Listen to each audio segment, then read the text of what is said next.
پیارے دوستو، قرآن کریم اللہ تعالیٰ کی آخری آسمانی کتاب ہے۔ اللہ تعالیٰ نے قرآن کی حفاظت کا ذمہ خود لے رکھا ہے، اور یہی وجہ ہے آج سے 1400 سال کا عرصہ گزر جانے کے بعد بھی قرآن کریم اپنی اصل حالت میں موجود ہے۔ اس کے اوپر زبر زیر پیش یا کسی ایک حرف کی بھی تبدیلی نہیں کی جا سکتی، لیکن قرآن کریم کی بے حرمتی کے کئی واقعات اس عرصے کے دوران سامنے آتے رہتے ہیں، اور جو کوئی بھی شخص قرآن شریف کی توہین کرتا ہے اور اس کے ساتھ بدتمیزی کرتا ہے، اور پھر اللہ کی جانب سے ہی اس دنیا میں ہی اس کا انجام ساری دنیا کے سامنے رکھ دیا جاتا ہے۔ پیارے دوستو، پیرس میں ایک شخص نے قرآن شریف کی توہین کی تو پھر اس کے ساتھ کیا معاملہ پیش آیا اور اس شخص نے کس طریقے سے قرآن شریف کی توہین کی، آج کی ویڈیو میں ہم آپ کو پوری ڈیٹیل کے ساتھ بتائیں گے۔ پیارے دوستو، لہٰذا آج کی اس ویڈیو کو آخر تک ضرور دیکھیے گا، اور اپنے دوستوں کے ساتھ بھی اس ویڈیو کو شیئر ضرور کیجیے گا تاکہ ان تمام لوگوں تک یہ ویڈیو پہنچ سکے۔ اور اگر آپ کو قرآن شریف سے سچی محبت ہے، اگر آپ قرآن شریف کو اللہ پاک کی سچی اور پکی کتاب مانتے ہیں، تو اس ویڈیو کو ضرور لائک کریں۔ پیارے دوستو، آج کی ویڈیو میں قرآن شریف کی بے حرمتی کے حوالے سے آپ کو واضح طور پر بتایا جائے گا، لیکن اس سے پہلے ایک بات یاد رکھنی چاہیے کہ آج تک جتنی بھی دنیا میں کتابیں اور صحیفے آئے، قرآن حکیم کے علاوہ کوئی بھی ایسی کتاب یا کوئی ایسا نسخہ یا صحیفہ نہیں جو اپنی اصلی حالت میں موجود ہو، بلکہ جس قوم پر انہیں نازل کیا گیا اس قوم نے اپنی مرضی کے مطابق، اپنی آسانی کو دیکھتے ہوئے اور اپنی منشا کے مطابق اس میں تبدیلیاں کر ڈالی۔ عیسائی مذہب کے ماننے والے لوگوں نے اپنی کتاب میں تبدیلی کی، اور پھر ہر فرقے اور ہر قوم اپنی اپنی کتاب بنا ڈالی اور اسی پر عمل کرنے لگے، لیکن قرآن شریف کی حفاظت کا ذمہ خود اللہ تعالیٰ نے اٹھایا۔ اسی قرآن میں اللہ پاک نے صاف طور پر فرما دیا کہ قرآن شریف کی حفاظت کا ذمہ خود ہمارا ہے۔ قرآن شریف میں اللہ تعالیٰ ارشاد فرماتے ہیں کہ بے شک ہم نے ہی قرآن شریف کو نازل کیا اور ہم ہی اس کی حفاظت کرنے والے ہیں،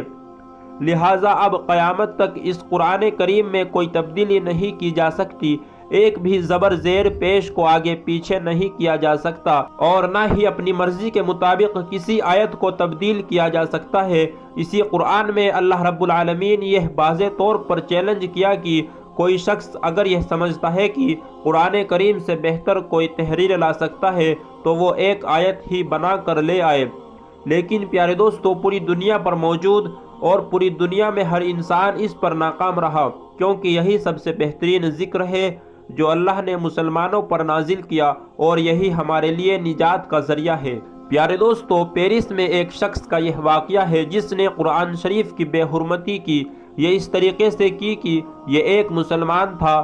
جو سنگر تھا اور گانے بجانے کا کام کیا کرتا تھا، اور اس کے سارے دوست غیر مسلم تھے اور کچھ تو خدا کو ہی نہیں مانتے تھے۔ یہی وجہ ہے کہ وہ شخص دین اسلام سے دور ہو چکا تھا، اور مغربی دنیا میں رہتے ہوئے اس شخص کی قرآن شریف سے دوری اس قدر ہو گئی یہ اس کو محض ایک کتاب سمجھنے لگا۔ ایسا ہی کرتے کرتے ایک وقت ایسا بھی آیا کہ پھر وہ شخص قرآن شریف کو ایک کتاب بھی نہیں سمجھتا تھا۔ اس شخص نے قرآن شریف کے ساتھ ایسا کیا کہ پھر اس کو پوری دنیا سے ملامت کی جا رہی ہے اور اس کو برا بھلا کہا جا رہا ہے۔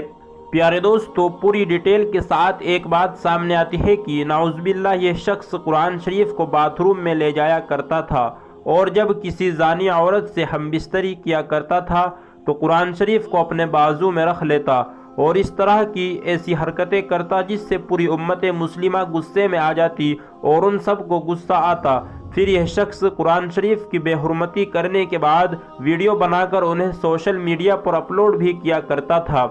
اب اس معاملے کی مکمل حقیقت کیا ہے اس پر تو کوئی بات نہیں کی جا سکتی۔ یہ ایک حقیقت بات ہے کہ اگر کوئی بھی شخص ایسی کوئی حرکت کرتا ہے، یعنی قرآن کی توہین کرتا ہے، تو بہت جلد ہی اللہ تعالیٰ کے عبرتناک انجام کا نشان بن جاتا ہے، کیونکہ اللہ تعالیٰ قرآن شریف کی بے حرمتی کرنے والوں کو اور اسلام کی چیزوں کی بے حرمتی کرنے والوں کو دنیا میں ایسا عذاب دیتا ہے کہ لوگ اس سے عبرت پکڑے، پھر آخرت میں جو معاملہ ہوگا وہ بڑا ہی سخت معاملہ ہوگا۔ پیارے دوستو، اس سے پہلے کہ قرآن شریف کی بے حرمتی کا جو واقعہ پیش آیا، اس میں ایک بڑا واقعہ ترکی کا ہے، جہاں پر سمندر کے کنارے پر غیر مسلم فوج کے جنرل موجود تھے اور اسی کنارے پر ترکی فوج کے جنرل بھی موجود تھے، اور جب ایک بڑے افسر نے اپنے ملازم سے کہا کہ قرآن لے کر آؤ، اور جب وہ قرآن لے کر آیا اور وہ ملازم ایک مسلمان تھا اور وہ حافظ قرآن تھا، اور اسے کہا گیا کہ تم قرآن کی آیت کو پڑھنا شروع کر دو،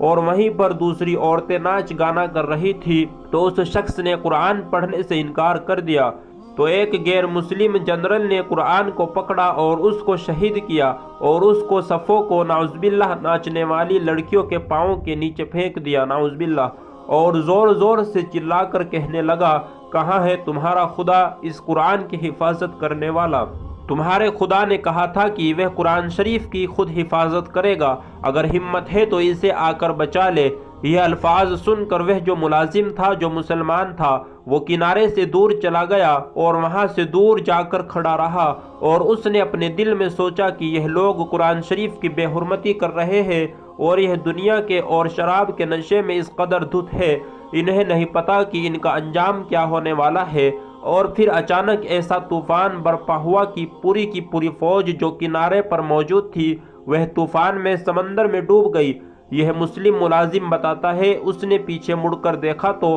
وہاں پر ناچنے گانے والے اور وہ جنرل کوئی بھی موجود نہیں تھے، وہ سارے سمندر میں ڈوب رہے تھے اور ہڑکمپ مچ گیا، اور اس کے بعد سمندر کے پانی میں آگ لگ گئی۔ دیکھنے والے نے بتایا کہ پانی میں آگ کیسے لگی آج تک سمجھ میں نہیں آیا۔ اس کے بعد جب یہ واقعہ سب کو پتہ چلا تو بڑی بڑی ٹیم نے ان کو ڈھونڈنے کی کوشش کی کہ کم سے کم ان کے جنرلوں کی لاش تو انہیں مل سکے، لیکن آج تک پیارے دوستو کسی کی کوئی لاش بھی وہاں سے نہیں مل پائی۔ میرے دوستو، قرآن کریم کی ہم بہت زیادہ عزت کرتے ہیں اور اپنے گھروں میں سب سے اونچے اور پاک مقام پر اس کو رکھ دیتے ہیں، لیکن یہ دراصل قرآن کا حق ادا نہیں ہوتا۔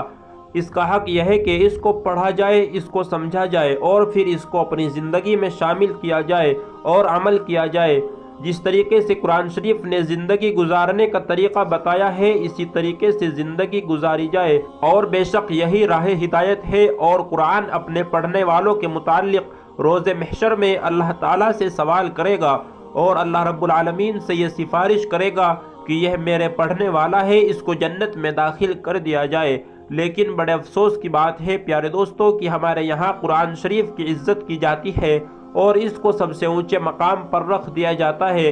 اور سب سے صاف ستھری جگہ پر بہترین غلاف چڑھا کر رکھ دیا جاتا ہے، لیکن اس کو پڑھتے نہیں، نہ ہی اس کی باتوں پر عمل کرتے، نہ ہی اللہ کے احکامات پر چلتے ہیں۔